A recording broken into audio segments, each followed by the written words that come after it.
Bom dia, boa tarde, boa noite. Estamos começando mais um programa, O Ponto da Arte, Sabor e Arte no Ponto. Este projeto foi contemplado pelo edital de Artes nos Pontos de Cultura, Aldir Blanc, concurso número 2, 2021, Secult Goiás, Secretaria de Cultura do Governo Federal.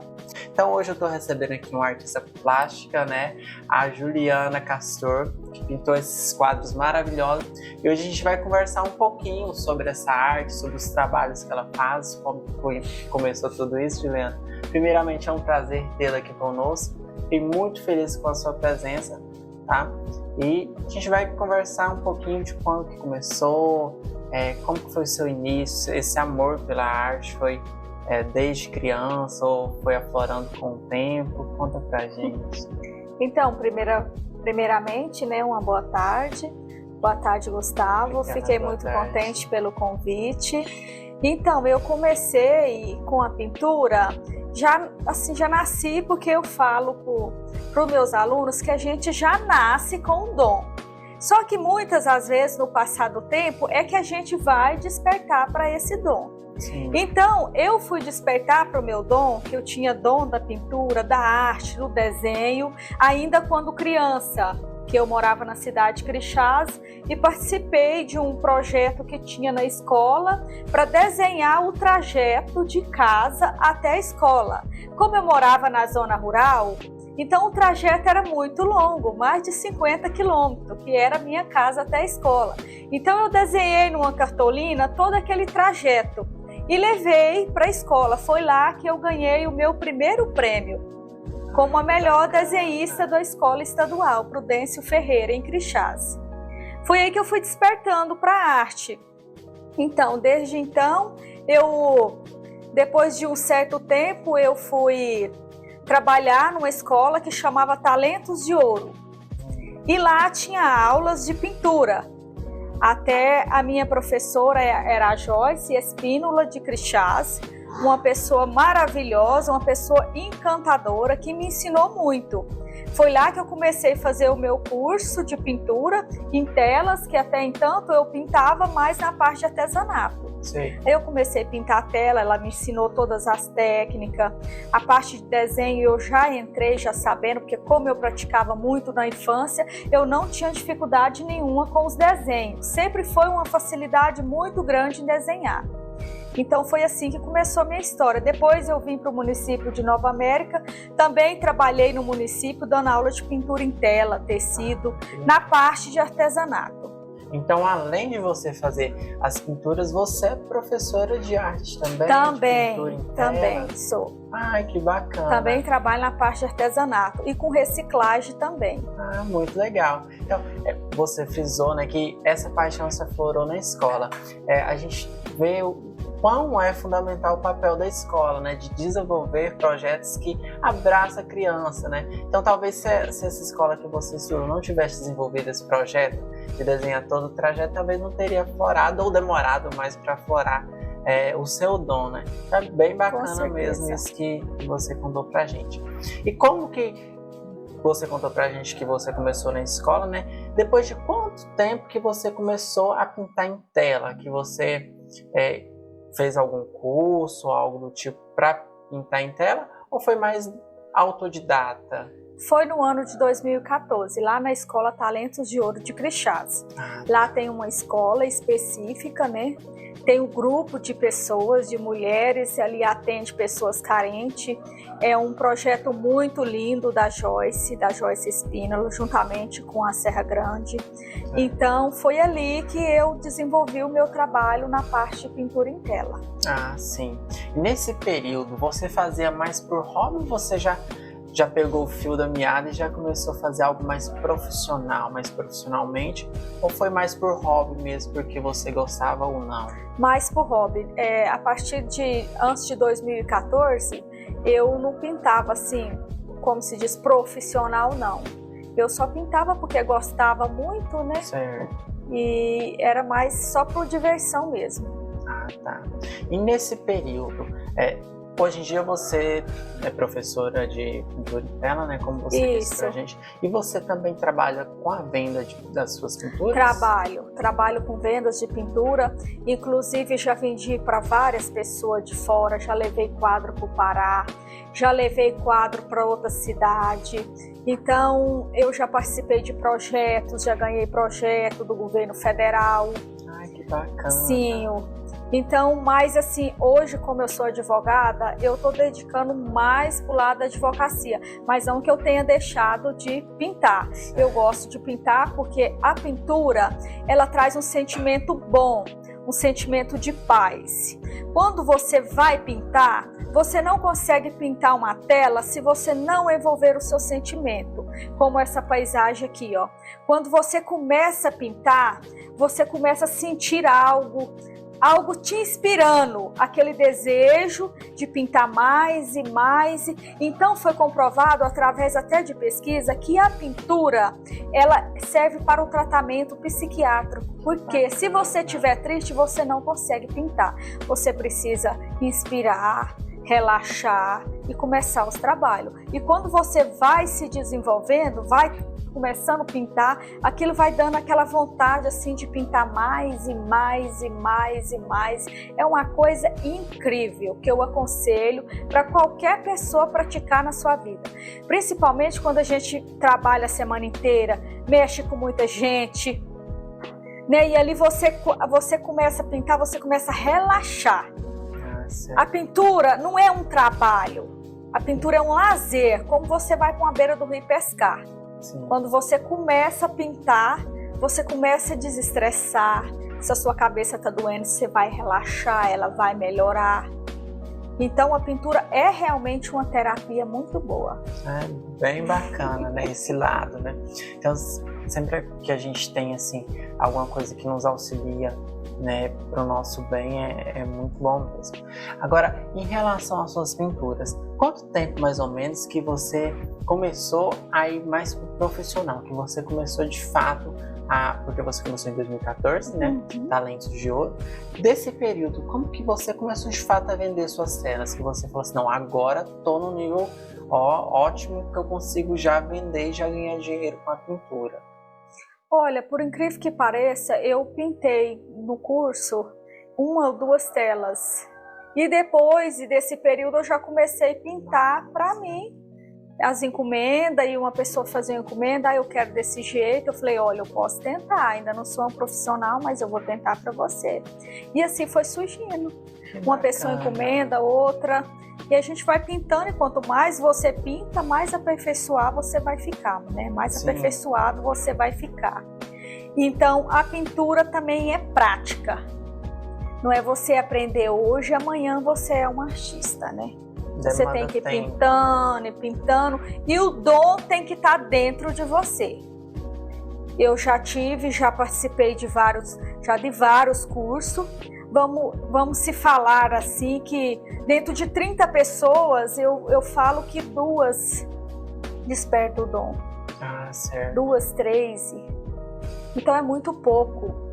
Sim. É aquilo que a gente já tem que nascer dentro da gente. Mas não custa nada a pessoa também tentar, né?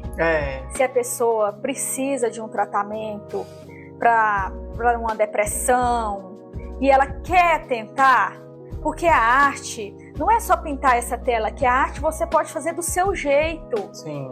Você pode fazer um abstrato, alguma coisa assim. A arte é individual. Eu posso pintar assim, você pode pintar o jeito que você achar interessante. Então, cada um tem o seu jeito de lidar com a arte. Bem bacana mesmo. Então, não deixei de notar nessas telas belíssimas. Eu quero que você conta pra gente um pouquinho de cada uma delas, né? História, como que foi pintar, qual foi a inspiração. Então, essa aqui eu tô encantado por essa paisagem, né? Então, eu quero que você fala pra gente um pouquinho mais sobre ela. Ótimo. Então, Gustavo, essa tela aqui, ela tem assim para mim um valor muito grande. Inclusive, ela é uma das telas que nunca saiu da parede da minha casa. Eu sempre tive ela lá. E sempre que as pessoas procuram, mas você pinta, você vende essa? E eu falo, não, essa aqui não está à venda. Por quê? Porque quando eu era criança, hoje eu não tenho mais a minha mãezinha, mas quando eu era criança, eu até assim, quando eu falo essa história, eu fico até um pouco emocionada. É porque hoje eu não tenho mais a minha mãe. E na nossa casa tinha um quadrinho pequenininho assim, que não é feito a pintura. É aquele que as pessoas passavam vendendo. Ah, sim. E a minha mãe tinha esse quadrinho. Então a minha mãe, a gente morava na fazenda e lá na nossa casa não tinha energia. Então a minha mãe, ela pegava esse quadrinho que tinha uma paisagem muito linda. E quando chegava o final da tarde, eu mais as minhas 3 irmãs, a minha mãe ia contar umas histórias pra gente sobre essa casa. Então a gente cresceu com essa imagem na nossa cabeça. Ela contava a história da mulher mais o homem, que era o avô dela, a avó dela. Contava a história que ela ia para essa casa, brincava nessa casa. Então um dia passou muito tempo e esse quadro nem existia mais. Ele acabou, estragou. Então eu pesquisando na internet, a minha mãe já estava até falecida. Eu pesquisando na internet e deparei com essa imagem. Quando eu vi essa imagem, eu comecei até a chorar. Falei, Senhor, é a imagem que a minha mãe contava a história. Nossa, que legal. Vou pintar esse quadro e vou pôr na parede da minha casa. Então eu peguei aquela foto, né, da internet no meu celular, pintei o quadro todinho olhando no celular. Tem vezes que eu me emocionava, eu chorava, eu lembrava dos tempos de criança, das histórias que a minha mãe contava. Então esse aqui é, como se diz, o meu queridinho, porque faz parte da minha infância, essa história aqui. Muito bonito, né? E bom que a gente olhando para ele, a gente vê que tem realmente emoção, né? Como você diz. Então a gente olha e realmente a pintura consegue transmitir para a gente a emoção, né? Então é muito legal essa vertente da arte, né? Quando que o artista coloca emoção na tela. Então a gente vê que tem um diferencial, né? E dá todo o charme para a peça, né? É porque às vezes você consegue imaginar como se você estivesse naquele lugar. Às vezes você chega cansado em casa, a cabeça está cheia de 1001 coisa, e você deita no sofá e você eleva suas vistas para frente e você fica olhando para o quadro. Então aquilo vai passando muitas coisas na cabeça, você vai inspirando. Nossa, imagina se eu estivesse nesse momento, num lugar tão lindo desse, olhando uma água dessa correndo de redor dessa casa. Então a imagem da paisagem é o meu forte, que eu gosto de pintar e gosto de ver por causa disso, porque ela transmite para você um sentimento bom, algo bom. Por isso que eu não gosto muito de pintar pintura abstrata, aqueles outros tipos de desenho, porque eles não transmitem aquele sentimento. Aquela emoção, aquilo, sabe? Que você olha assim, você fala, ai, que lugar bom, queria estar agora nesse lugar. Realmente é bem diferente, né? A gente até vê algumas pinturas, abstratas ou não, que às vezes a gente vê e não traz um sentimento bom, pelo contrário, né? Traz um sentimento de angústia, de tristeza, né? Medo. Então, eu também gosto dessa área, né? De paisagens, de flores, essas coisas que trazem energias boas, né? Energias boas, com certeza. Bem bacana mesmo a história do quadro e faz jus, né? A história, a pintura, bem legal mesmo. Agora eu também vi esse aqui, né? Muito bonito. Me lembra Ipês, não sei se eu tô certo, mas me lembra lá do meu avô, assim, sabe? A imagem. Tinha um córrego lá. Essa é uma imagem assim, que na verdade foi uma prima minha de Goiânia que me passou essa imagem e eu pintei esse quadro, mas não foi algo assim específico, não. Sei. Algo, como se diz, sentimental, que nem esse aqui que eu pintei. Certo. Pra você ver que a arte é tão bacana, né, que às vezes a gente se identifica, né? Olhando esse aqui, eu lembro bem lá na fazenda do meu avô, quando a gente era bem novinho, sabe? Traz uma nostalgia boa, né? O bom da pintura é isso. Às vezes a gente vê, a pessoa nem imagina, mas a gente puxa lá da memória, né? Vai se identificando e traz uma nostalgia bem bacana. Muito interessante mesmo esse trabalho. E assim, Gustavo, eu também costumo pintar umas pinturas de fazendas. Sim. Eu tenho até uma sobrinha minha, a Priscila, lá do Pará, ela pediu para me pintar uma tela da fazenda da sogra dela. Porque você pinta uma tela de uma fazenda hoje, com o passar do tempo, aquilo vai se desfazendo. Muitas vezes as casas até caem.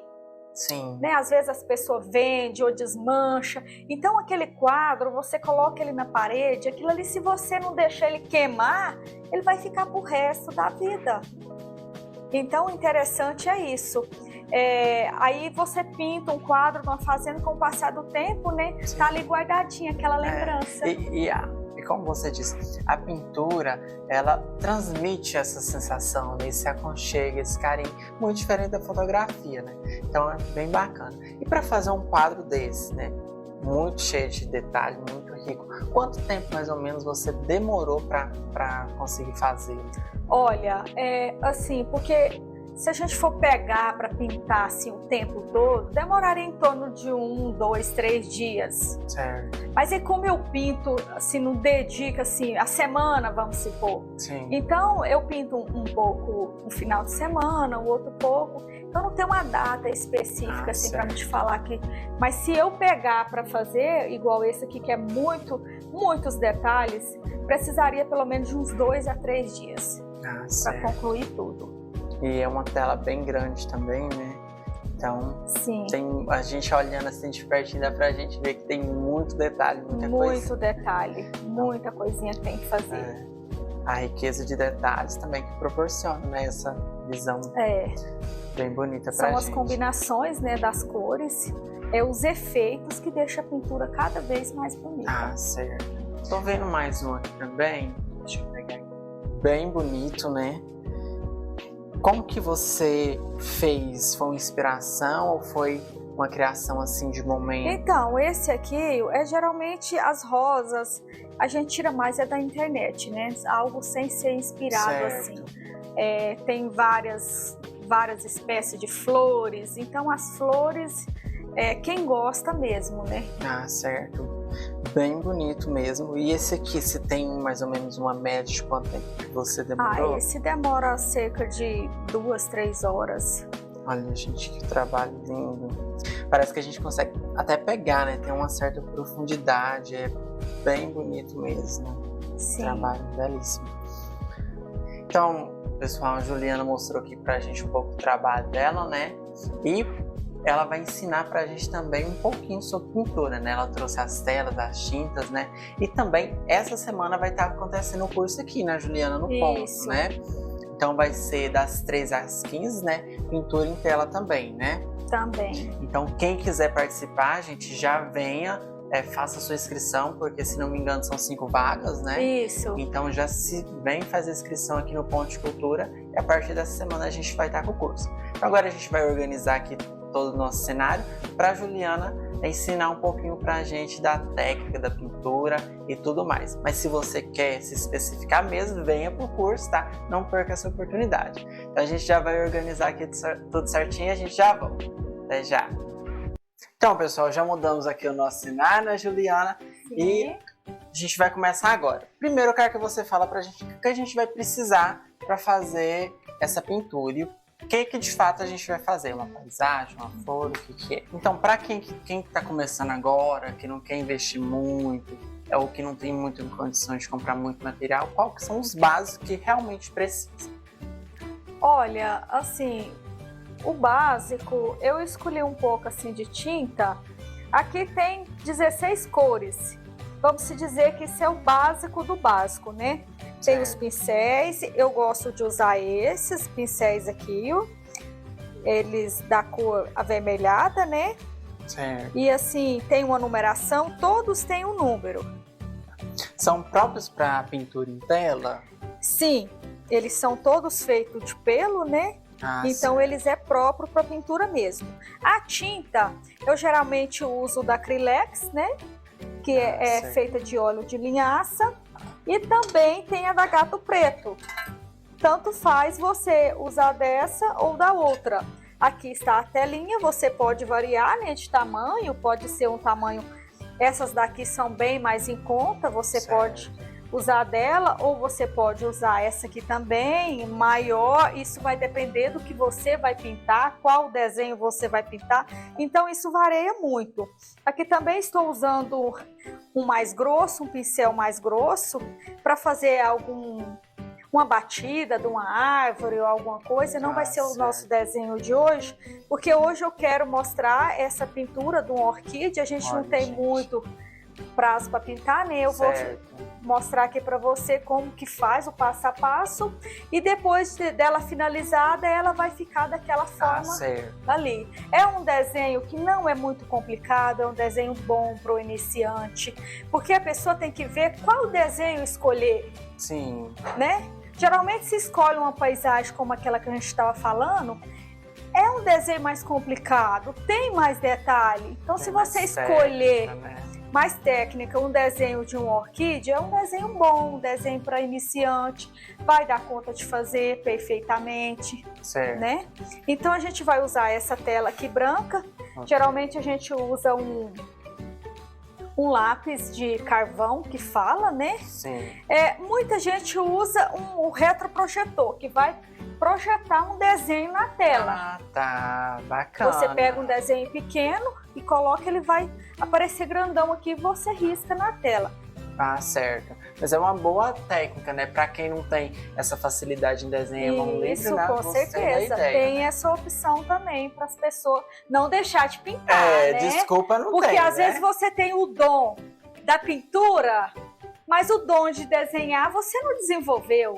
Sim. Então não é por isso que você não vai pintar uma tela, né? Sim, realmente. E tem muita gente que risca também. Às vezes a pessoa não pinta, mas ela é desenhista. Ah, tá. Então você perde. Já pega as telas já. Isso. Eu mesmo, tem gente que vai lá na minha casa, mas é direto. Um desenho para me fazer.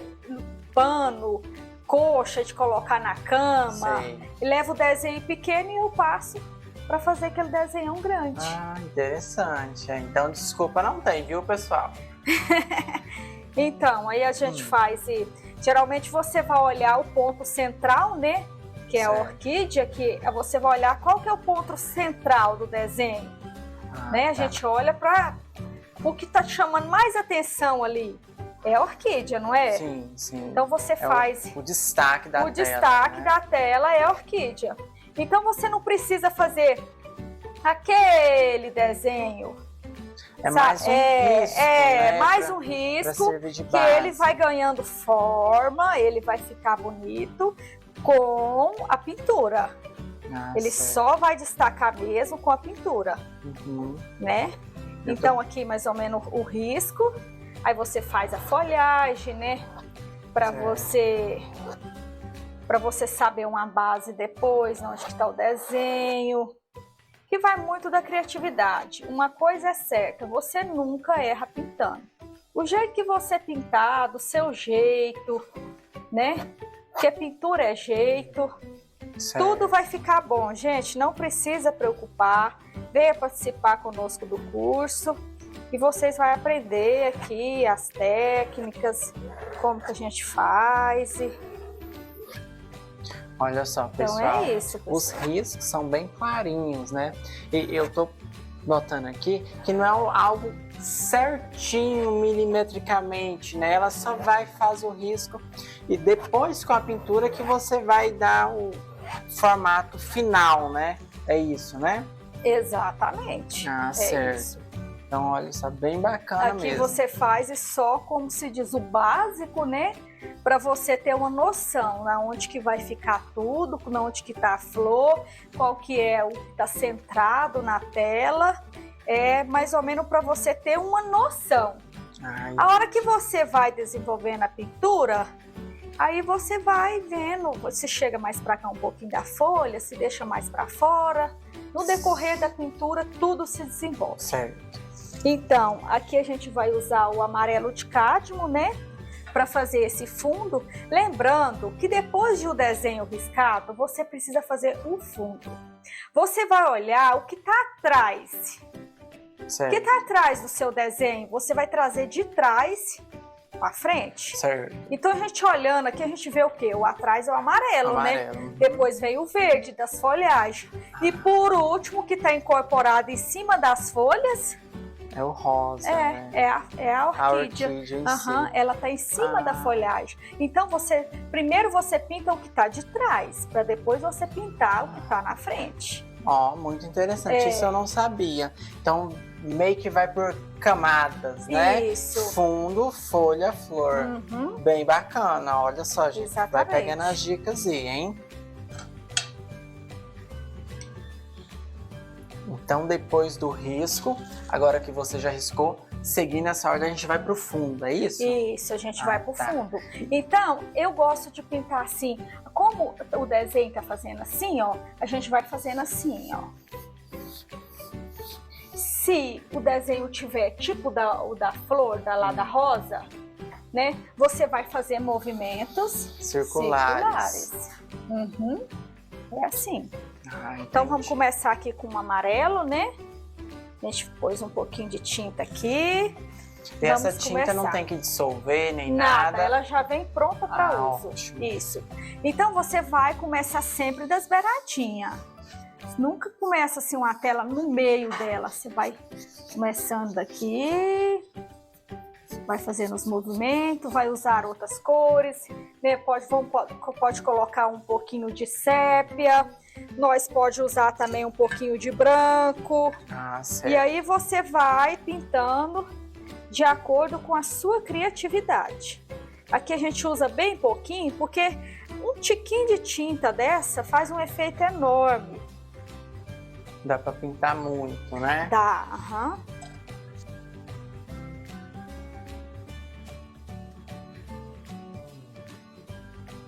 Essas tintas, a gente consegue encontrar elas assim, em qualquer lugar? Ou tem, por exemplo, uma papelaria a gente encontra ou não? Tem que ser uma casa de artesanato, algo assim? Olha, hoje geralmente a gente usa muito a internet, né, para comprar Sim. as coisas da gente. Mas a gente encontra sim, papelaria. Na Rubiataba mesmo, inclusive, você encontra nas papelarias, você pode comprar. A tela, eu gosto de comprar direto lá da fábrica, onde que vende, lá em Goiânia. Porque a tela, se você comprar a tela na papelaria, ela não vem assim tão apropriada como essa que eu estou pintando aqui hoje. Tá. Né?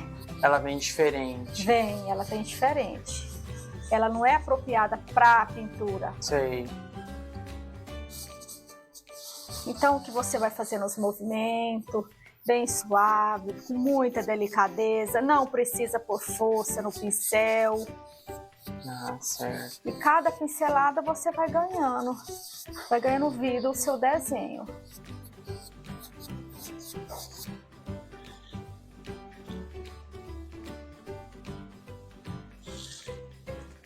Como eu disse, né, cada um tem a sua ideia, a sua criatividade. Sim. Não precisa você ficar preso num desenho só. Às vezes o desenho tá daquele jeito, você pode pintar do seu jeito. Do jeito que ele sair, vai ficar bonito, porque tudo é arte, né?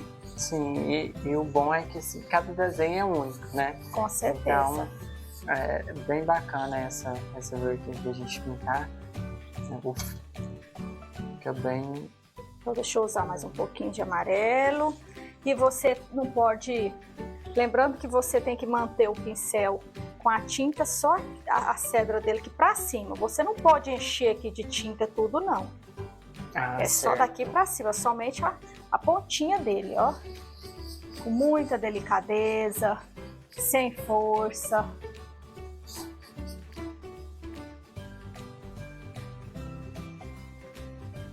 E uma dúvida, para mudar de cor, a gente tem que lavar ou não precisa? Olha, eu gosto de usar para lavar o pincel um produto que chama água rase. Essa água rase você encontra também onde você encontra a tinta, você encontra ela e você lava o pincel. Se de tudo você não tem esse produto, você pode usar uma aguinha com sabão mesmo, enxugar ele e deixar ele secar assim, ó. Não certo, pode deixar assim. Você tem que deixar ele secar para cima. Então, aí eu mostrei para vocês sobre um pouquinho do fundo, né? Sim. Depois que o fundo estiver todo coberto, Aí começa a parte da folhagem, das folhas, né? Das folhas, fazendo, como as folhas elas têm movimento, como vocês podem ver lá, os movimentos dela vai ser assim, ó, subindo e descendo, subindo e descendo. E por último a gente vai pintar a orquídea, que vai ficar com aquela espessura ali. Mas então, assim, quem tiver interesse pode procurar a gente, né? Então, pessoal, eu dei uma adiantadinha aqui. Agora eu vou pintar para vocês a folha e vou pintar também um pedacinho da orquídea para vocês verem e ter mais ou menos uma noção como é que é.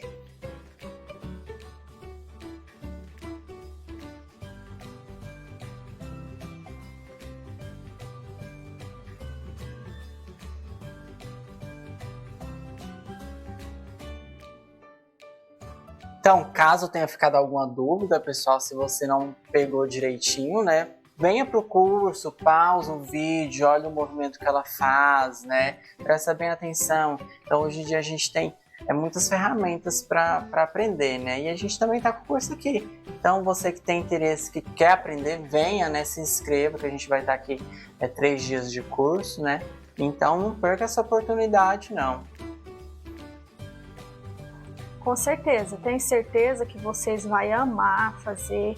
Porque todas as minhas alunas, geralmente quando a gente faz, elas sempre me procuram e falam: Juliana, tô com vontade de pintar mais, era muito bom, a gente distraía muito, né? Então aqui a folhagem, olha, eu usei o verde, VCE, e agora estou usando um branco para dar aquele tom na folha. Certo. Né? Fazendo os movimentos, subindo e descendo. Pra gente olhar assim o quadro já pronto, né? A gente pensa que é um bicho de 7 cabeças, né? Não é, fácil. Quando que a gente vai vendo a construção passo a passo, né?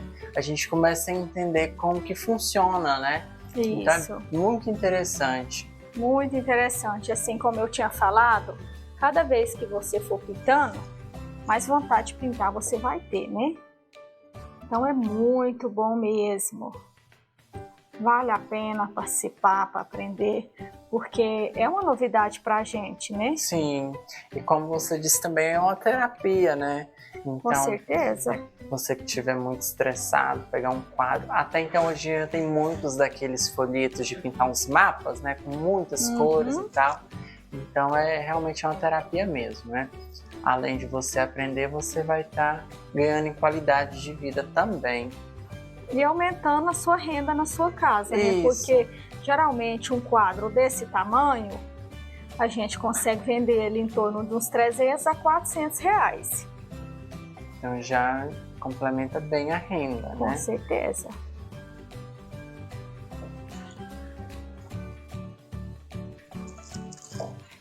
Então aqui a outra folhagem. Mais uma folhinha, vocês viram que é bem simples, Gustavo? Sim, bem tranquilo, né? Não tem assim um bicho de 7 cabeças, não. É bem tranquilo mesmo. Gustavo, então, depois da gente pintar um pouquinho do fundo, pintar umas folhinhas, agora a gente vai pintar aqui uma parte, né? Uma pequena parte dessa orquídea. Eu gosto de fazer esse detalhe assim, eu gosto de atravessar aqui e vou levando a cor. Ah, certo. Tá lá o rosa, esparrama nele, e depois eu gosto de trazer um branco, juntar com um branco. Ah, sim. Pra dar aquele efeito ali da pintura, né? Eu vejo muito, Juliana, em filmes, os pintores usando como se fosse um pratinho. O que seria aquilo? Ah, é a paleta. Paletas para você usar. Eu tenho ela na minha casa, mas eu esqueci de trazer ela. Ah, certo. Mas ela chama paleta. Você encontra também nas papelarias, nos lugares, ajuda muito. Ah, tá. Aí eu gosto de fazer assim para facilitar mais. E depois vem com o branco para finalizar.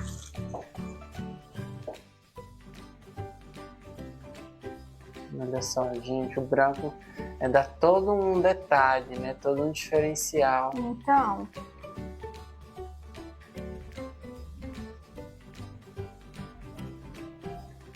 ele dá uma cara nova pro desenho. Então é bom você passar o pincel várias vezes, vários movimentos em um lugar só, para não ficar nenhum branquinho da tela. Porque quanto mais você passa, mais cobre o branco da tela. O branco faz como se fosse, me corrija se eu estiver errado, tá? Como se fosse um esfumado, seria isso? Também, ele dá a luz, né? O branco, ele vem para trazer a luz. Isso. Ele dá uma clareza no desenho. E você sempre tem que observar de onde está vindo a luz do desenho. Principalmente quando é paisagem. Da onde o sol está batendo, você tem que observar. Às vezes a gente pega um desenho para pintar, uma paisagem, eu fico muito tempo olhando só para ela antes de eu começar a pintar, para observar onde que está vindo a luz, o que é que eu vou ter que focar para dar o detalhe. Certo.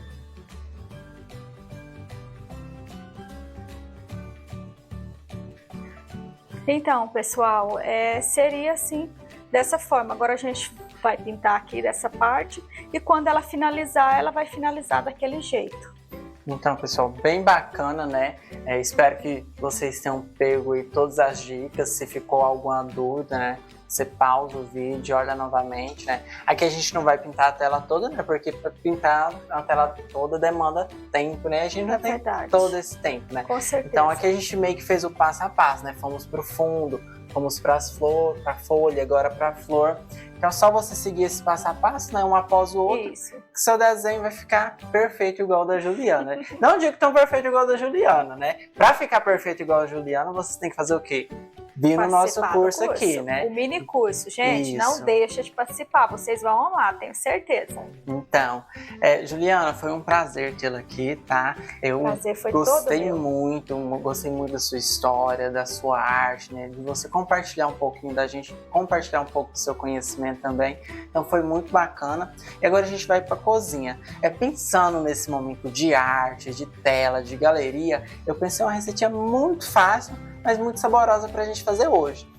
Normalmente poderia servir numa exposição, algo assim do tipo. Então hoje eu vou ensinar para você um canapé de queijo com geleia de cagaita. Cagaita é um fruto do cerrado, né? Não é muito usado, mas fica bem saborosa. Então a gente vai mudar o nosso cenário, vamos para a cozinha preparar tudo para a gente fazer essa receita. E para contrabalancear esse canapé, a gente também vai fazer um creme de buriti. Bem gostoso, bem saboroso também. Então, pessoal, fique conosco que a gente já volta dando prosseguimento na nossa receita na cozinha. Então, até já!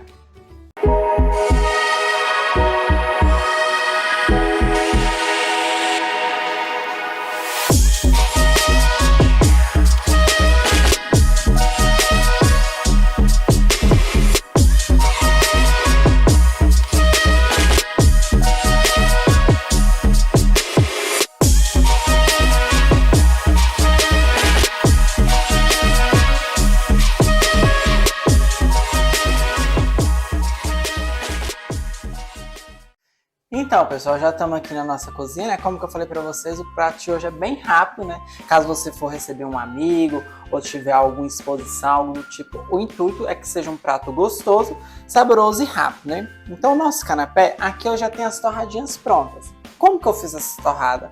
Simplesmente cortei o pão, né? Tirei a beirada dele, passei manteiga e levei pro forno. 5 a 10 minutos, dependendo do seu forno. A gente vai ter esse resultado aqui.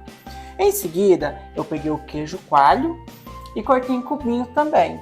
E passei ele na chapa, para ele dar esse aspecto de queimadinho, que traz todo um sabor também. Então, só cortei o queijo coalho e passei na chapa com um pouquinho de manteiga. Por cima, a gente vai colocar uma geleia de cagaita. Ela aqui tá bem durinha, do jeito que a gente precisa. Essa geleia aqui é a mesma geleia que a gente fez pro drink do programa da Fernanda Júlia, o 3º programa. Então, se você não sabe como fazer, é só você voltar lá que tem um passo a passo certinho. E eu também vou explicar. Aqui a gente só pegou a cagaita, colocou no fogo e colocou cerca de 10% do peso dela de açúcar e deixou reduzir. Temos a nossa geleia. Agora a parte mais difícil, montar. Né? Agora é a Gustavo, montagem. só lembrando aqui que eu achei interessante você usar a criatividade da cagaita, né? Sim. Que é um fruto do campo e aqui, pra gente aqui em Goiás, a gente usa muito, né? A gente faz um suco gelado. Agora a ideia da geleia, que eu não conhecia, né? Foi bom participar, porque eu fiquei aprendendo agora com você como fazer geleia de cagaita. Cagaita. Né? E dá pra gente usar em muitas coisas, né? Por exemplo, agora a gente vai fazer um canapé salgado, né? Então, às vezes, a gente tem que meio que fugir da caixinha. Ah, salgado eu só posso colocar coisa de sal. Não, a gente pode brincar com doce, com salgado, né? Pode. Muda a percepção. Então, a gente também pode fazer um molho de cagaita para servir com algum peixe, algum frango. Fica bem legal também. A gente até pode trazer num programa seguinte, né? Então, agora é só montagem mesmo, gente. Muito simples. O que a gente vai fazer? A gente vai pegar aqui um quadradinho de queijo coalho que eu já passei. A gente vai colocar em cima da nossa torrada. Pode apoiar com a mão, não tem problema. Vou colocar aqui uns 2, mais ou menos. Depois a gente finaliza. E a gente vem agora com a nossa geleia. Aqui o importante é não colocar muito, porque a gente quer sentir o sabor de tudo, né? A gente quer sentir a torrada, o queijo, a geleia. Então, se a gente carrega muito na geleia, como a cagaita é uma fruta que é muito pronunciada, que tem um sabor pronunciado, e na geleia ela reduz, fica mais ainda, a gente não pode abusar. Então, a gente coloca uma pequena quantidade em cima. Vou colocar no outro.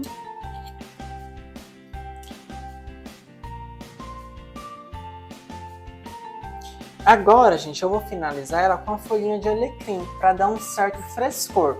O que a gente está falando de torrada, que já tem manteiga, queijo coalho tem manteiga, a gente adicionou mais manteiga para levar ele na chapa, né? Temos também a geleia, então agora a gente precisa de algo que traga um pouquinho de frescor. Normalmente ervas frescas trazem esse frescor que a gente precisa. Então agora a gente só vai finalizar aqui todos eles e a gente volta para fazer o nosso creme de buriti, né? Que também não é algo muito comum. Né? Com certeza. Então, a maioria do pessoal assim da cidade grande às vezes não conhece. Não conhece. Quando vem para o interior a gente usa muito picolé de buriti, agora o creme de buriti. Então para a gente aqui é algo muito conhecido. Inclusive a gente come muito coco de buriti, né? Sim, tem um doce também que é muito famoso, né? Muito bom. Então, pessoal, a gente vai terminar de montar e a gente já volta. Então, até já. Todos os nossos canapés aqui, né? Agora a gente vai fazer o nosso creme de buriti. Para o nosso creme a gente vai precisar de gelo. Assim, não tem uma medida certa, né? Porque varia muito de gosto. Talvez você pode gostar de um creme mais suave, um creme mais doce, menos doce. Então eu vou passar os ingredientes. Aí em casa você faz do jeito que você preferir. Ou mais doce, ou menos doce, ou com mais gelo, menos gelo, né? Fica bem a critério. Então a gente vai precisar de gelo, a polpa do buriti. Eu não vou colocar muito, porque o buriti já tem um sabor muito pronunciado. Então talvez se a gente colocar muito, possa ser que fique muito enjoativo, né? A gente vai usar também creme de leite.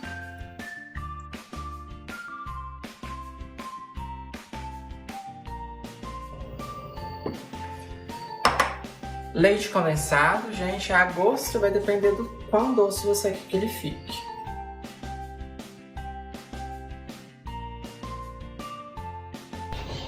E o leite. Bem fácil, né, Gustavo? Bem fácil, bem tranquilo. E saudável, tudo sim, né? Tem várias vitaminas. Todo mundo pode fazer em casa e fica bem refrescante, né, para esses dias quentes. É bem bacana. Agora a gente só vai bater até tudo ficar homogêneo.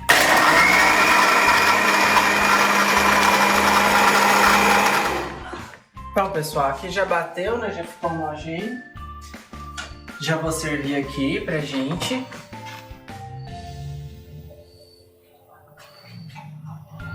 Fica bem cremoso, né? Uma cor bem bonita, uma cor creme. Bem saboroso também. Bem prático de fazer, né? Então, aqui, pessoal, já temos a nossa mesa montada, né? E a ideia é essa. Canapé é uma refeição, assim, é uma comida muito descontraída. Normalmente a gente come com a mão mesmo, não tem muita neura, né? Então normalmente a gente tá nos eventos, os garçons vêm com as bandejas, né? A gente pega e come. São chamados de petit fours, né? São comidas pequenas que a gente consegue comer em uma mordida só. Então agora a gente vai degustar. E aí você sabe me falar mais ou menos um valor que gastaria para fazer hoje esta refeição? Em média, nessa quantidade que a gente fez foi bem pouco, não passa de R$10. Porque aqui a gente vai usar só o pão, umas 4 fatias de pão, dá pra fazer bastante, né? O queijo também é bem baratinho. E a gente usa sempre essas refeições sem pequena quantidade, então rende muito, né? Então não fica caro não e dá pra impressionar, né? Com certeza. Agora a gente vai experimentar, né? Vamos ver o que você vai achar dos nossos canapés. Pode ficar à vontade de servir. Deixa eu pegar esse aqui. Tá uma delícia! Parabéns, Gustavo. Gostei muito da ideia. Principalmente que você usou no cardápio de hoje, né? Os frutos do cerrado. A cagarta também usou o buriti, então gostei muito da ideia. Tá uma delícia. Realmente fica muito bom, né? Aqui a gente tem um jogo de textura, tem a base crocante do pão, o queijo macio, a geleia cremosa, né? O alecrim que abraça tudo, fica muito bom. E também temos o nosso creme, né? Gente, o creme muito refrescante, né? É uma combinação que ficou realmente muito boa. Então espero que vocês façam em casa, né? Bem prático, não tem desculpa nenhuma, né? Com certeza, dá pra fazer, é barato, sim, né? Sim, e surpreende, né? Então, esse foi o nosso programa de hoje, Juliana. Foi um prazer recebê-la aqui. Espero que você tenha gostado. Fiquei muito feliz com a sua presença, né? Acredito que você compartilhou bastante do seu conhecimento e vai compartilhar mais com o curso. Então, fiquei muito grato, muito feliz com a sua história, né? Os seus depoimentos. E fiquei muito grato mesmo. Foi maravilhoso a sua presença aqui hoje. Gustavo, eu que agradeço, né? Agradeço a oportunidade, agradeço o convite, né? Que a Vera me fez do projeto que a gente está participando. Não é o primeiro projeto que eu participo, então ficam os meus agradecimentos a você por tudo. E assim, foi muito bom, né? Aprender a fazer esse novo prato que eu não conhecia. O creme a gente tem conhecimento, mas a receita não tinha o conhecimento. Então eu agradeço, espero que vocês tenham gostado também do pouquinho que eu pude passar para você. É mínimo, gente, é porque o tempo nosso é limitado, né, Gustavo? Sim. Não dá pra gente fazer aquele curso para você aprender tudo. Mas assim, numa futura oportunidade, pode estar me procurando, pode vir no Ponto de Cultura. Às vezes a Verinha consegue um projeto de pintura, né, para o município. Então a gente está à disposição, tá bom? Ai, gente, então é isso. Compartilha, se inscreva no nosso canal, né? Comenta se você tá gostando. Dá o joinha. Isso, dá o joinha, né? Não se esqueça. E fiquem ligados que a próxima segunda a gente já tá com episódios novos, né? Toda segunda-feira, então não perca. Então é isso, pessoal. Um forte abraço. Muito obrigado novamente, Juliana, pela sua presença. E esse foi o nosso programa de hoje. Espero que todos tenham gostado. E até a próxima segunda. Tchau, tchau.